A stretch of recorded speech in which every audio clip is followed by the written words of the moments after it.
เมื่อวันอาทิตย์ครับได้ไปเที่ยวงานที่เมืองทองครับเป็นงานหมาครับก่อนจะเข้างานได้แต่ต้องปรับอารมณ์ก่อนครับจะต้องฟังพ่อครับเข้ามาเจอแอร์ฟินไปหน่อยครับอากาศเย็นครับต้องอ้อนพ่อครับให้พ่อพาไปเที่ยวเดินเล่นครับ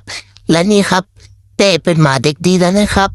นี่ตอนนี้สายติ่งมาบีบน้องเชอรีนครับว่าอย่าดื้ออย่าตน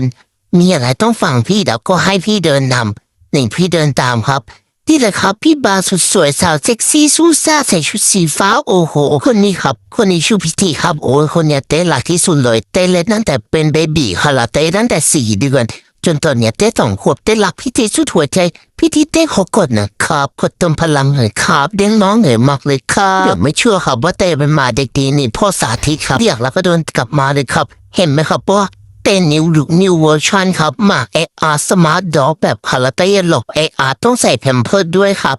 อายเขาไหม่นะครับไปงานใส่แพมเพิร์สอยู่ตัวเดียว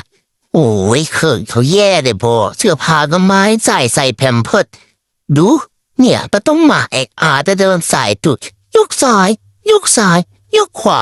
ยกขวายกซ้ายใส่เฉพาะบันไดยกซ้ายยกขวาครับ